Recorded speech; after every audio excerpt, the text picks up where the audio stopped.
It's Friday night, the bars and beers beckon, the clubs are calling, the women are waiting, but Tyson's taunting and Mr. Dream's mocking. So throw away those threads, put away the package, and get your geek in gear to play some Punch-Out!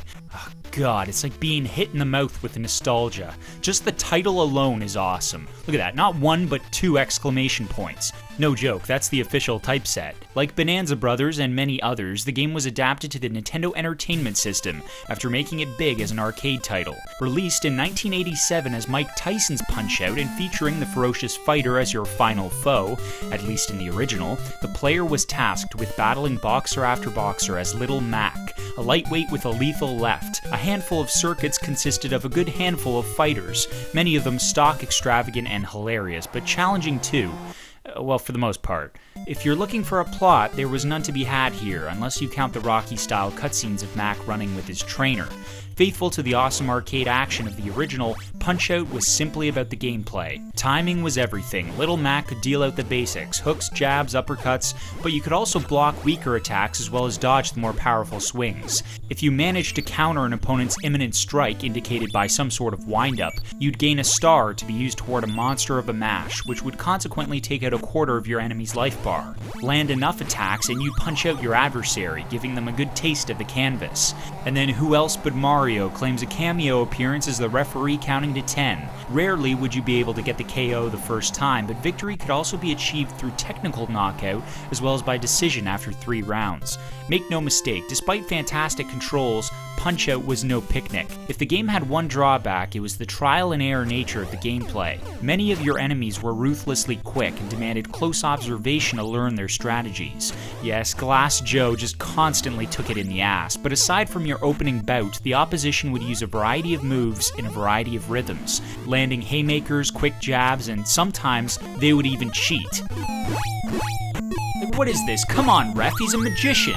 Every time you'd work out the timing of each of your opponent's hits, every time you got that KO, every single time you'd have to discard what you knew and figure out your new opponent's array of moves.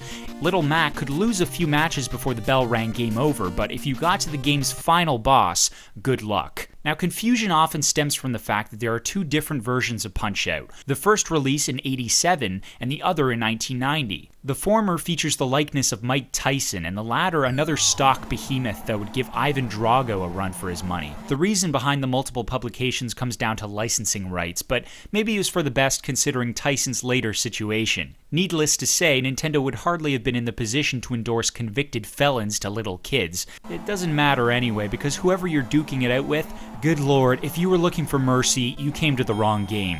The final boss was able to KO with 1 uppercut, 1 single hit, and you're down. And once you inevitably lost the match, there were no retries, no. Game over, and you'd have to work your way back to the top again to last long enough against Dream to actually formulate some counter tactics. Thankfully, a password system existed to ease the pain and let you pick up from most any point in Punch-Out's progression. Other tricks also leaned in the favor of leniency, like mashing on the select button to restore some of your health between rounds. Though the NES hardware made emulating the original Punch-Out's graphical greatness impossible, Nintendo did a fine job in producing what was still one of the best looking titles on any 8-bit machine. The characters were all well detailed, every muscle giving weight to their menace. Spectators leered in the background, their heads bobbing, the flash of cameras bombarding the ring. And the animated sight of your fighter taking down that fruit flamenco or that cheap sorcery-dependent tiger was never satisfying enough.